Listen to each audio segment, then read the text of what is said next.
Hi నమస్తే, నా పేరు జ్యోతి. మన యూట్యూబ్ ఛానల్ పేరు తెలుగు లెర్నింగ్ హబ్.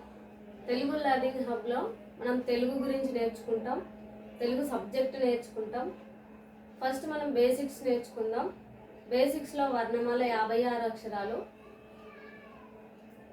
వర్ణము అంటే అక్షరము, మాల అంటే వరుస క్రమంలో అమర్చబడింది, కాబట్టి మనం వర్ణమాల అంటాం. వర్ణమాలలో 56 అక్షరాలలో 3 పార్ట్స్ ఉంటాయండి. దాంట్లో మొదటిది అచ్చులు, సెకండ్ వన్ హల్లులు, థర్డ్ వన్ ఉభయాక్షరాలు. దాంట్లో ఫస్ట్ భాగంలో మనం అచ్చుల గురించి నేర్చుకుంటాం. అచ్చుల్లో 16 అచ్చులు. దాంట్లో ఆ, ఆ, ఇ, ఈ, ఉ, ఊ, రు, రు, ఏ, ఏ, ఐ, ఓ, ఓ, ఔ, అం, ఆహా. దీంట్లో క్షణకాలంలో కడురెప్ప పాటు టైంలో మనం ఆని, ఈని, ఊని, రూని, ఏని, ఓని చదువుతాం. కాబట్టి వీటిని హ్రస్వాచ్చులు అంటాం. హ్రస్వాచ్చుల్లో మనకు ఆ, ఈ, ఉ, రు, ఏ, ఓ.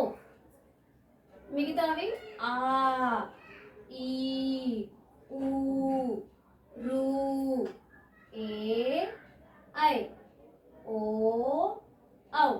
వీటిని దీర్ఘాచ్చులు అంటాం.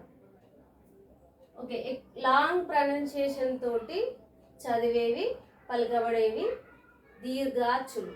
దీర్ఘాచ్చులు ఏవి? ఆ, ఈ, ఊ, రు, ఏ, ఐ, ఓ, ఔ. నెక్స్ట్ వక్రములు. వక్రములు అంటే వంకరగా వెలికల్లాగా ఉండేవి. మనం ఏ, ఐ, ఓ, ఔ. వక్రతమములు అంటే ఇంకా మెలికలుగా ఉండేవి, వంకరగా ఉండేవి. ఐ, ఔ. ఫస్ట్ మనకు అచ్చుల్లో 16 ఉంటాయి. 16లో ఆ, ఈ,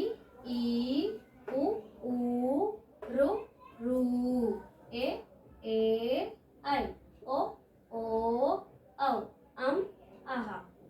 హ్రస్వాచ్చులు అని వేటినన్నాం? షార్ట్ టైంలో, క్షణకాలంలో చదివేవి, కనురెప్ప పాటు టైంలో చదివేవి హ్రస్వాచ్చులు. హ్రస్వాచ్చుల్లో ఏవి? ఆ, ఈ, ఊ, రు, ఏ, ఓ. నెక్స్ట్ దీర్ఘాచ్చులు. దీర్ఘాచ్చులు అంటే ఎక్కువ టైం దీర్ఘంగా చదివేవి.